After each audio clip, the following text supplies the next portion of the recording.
Hello and welcome to my gut microbiome presentation.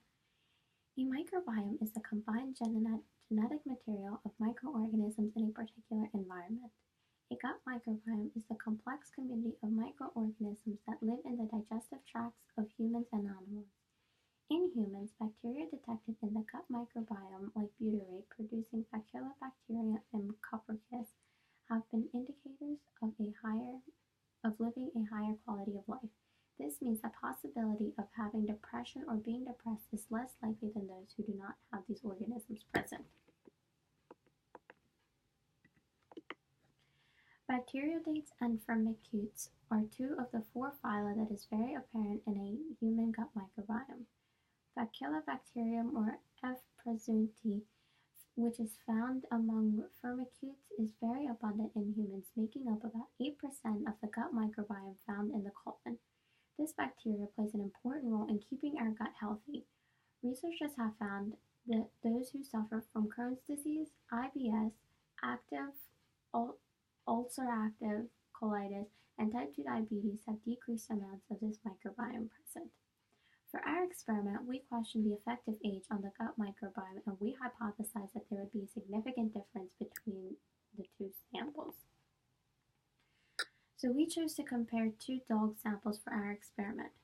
Our first dog, which was sample 321, was a 10-year-old boxer. Our second dog, which was sample 344, was a 2-year-old husky. In week 1, we isolated and purified our DNA using the QIAGEN kits, and then we concentrated our DNA using the Zymo kits. In week 2, we amplified the 16S ribosomal RNA gene, and we quantified the DNA of the two samples by using the UV absorbance spectrophotometer. We recorded the concentration as well as the 260-80 ratio. The 260-80 ratio determines the purity of our DNA.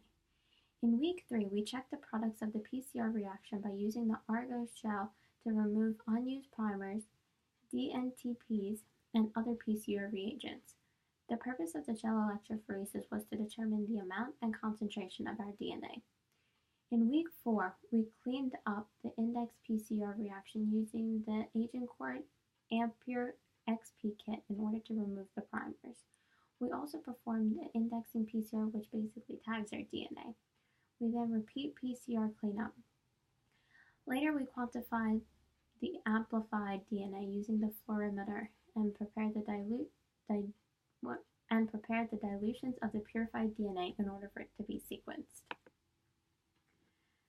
Our initial UV spectrophotometry DNA qualification results were 6.4 nanograms per microliter for Peewee, which was sample 1, and it was 3.3 nanograms per microliter for sample 2. And the 260-80 ratio for sample 1 was 3.8, and for sample 2 it was 6.1 nanograms. In our gel electrophoresis results, we saw no DNA in either sample or the negative control. We did, however, see DNA in our positive control as expected. The quantification of cleaned up PCR amplicon for our samples were too low for both. For our samples, we did not have any successful reads, so we had to choose brand new samples. We chose samples 321 and 344. Both samples are dogs, one older than the other, similar to our original experiment. We used the results from those samples for the rest of the experiment. First, based on the kingdom, we found that both samples of DNA from the older dog and the younger dog had the same amount of bacteria. The younger dog had more unclassified organisms as well as viruses, but the number was very small. Second,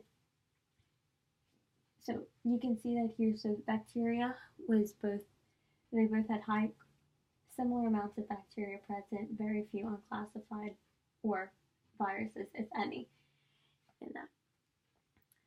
So then for our order, the younger dog had more, based on the order, we found that the younger dog also possessed more different types of bacteria than the older dog had. So as you can see, so we had the Clostridales and the Bacteriales and the Erysiocales. So as you can see, sample 344, which was our smaller dog, had more of the bacteria than the older dog did. So then finally, based on the genus, we saw that the older dog had more types of the specific bacteria than the younger dog did. So again, the blue is the older dog and the orange is the younger dog. So you can see that there's more blue than there is orange because the older dog had more of the different types of bacteria compared to the smaller dogs. So our group was unsuccessful at obtaining adequate DNA samples from both of the initial fecal matter samples. The UV spectrophotometer readings show that both samples were void of viable DNA to continue with the experiment. There were no bands present during the gel electrophoresis, as you can see here. So we had the first 4 rows, and as you can see, you can only see a band present in the 4th row, which was our positive control. The other 3 bands represented our 2 samples and our negative control at about 550 base pairs, which was what we were trying to find for the 16S ribosomal RNA. So because no bands were present, our experiment otherwise went as planned with no discernible cross-contamination. We opted to use verified adequate samples, which was the 321 and 344, to continue with our experiment. The sample from the younger canine, 321, had a total of 1,304 total reads, and the sample from the older canine, which was sample 344, had about 14,862 total reads. These numbers were sufficient for our purposes. As stated above, our reads from our original samples were not sufficient due to the gel electrophoresis process. The amplicon PCR did not provide us with a large enough quantity of DNA to reasonably continue the experiment, as one sample did not reach the 1.5 nanometer minimum amount that would be viable. Presence of a PCR band at about 550 base pairs in the positive control showed that experiment worked properly despite it not resulting in adequate amount to carry on with our initial samples. The absence of the PCR band at about 550 base pairs in our negative control proved that experiment did not have any cross-contamination as seen here. So Megamonas is a specific type of bacteria found in the gut microbiome, and it ferments glucose into acetate and prionate, which is conducive for a healthy species. Showing from our results, we can conclude that our hypothesis was supported and that age of the canines did have an effect on the gut microbiome, as sample 321, which is our older dog, lacks any of the bacteroids, and sample 344, which is our younger dog, lacks any presence of the Streptococcus, the Escherichia, Colonicella, Sharpia, and the Magnumose bacteria. So that is all I have. Thank you.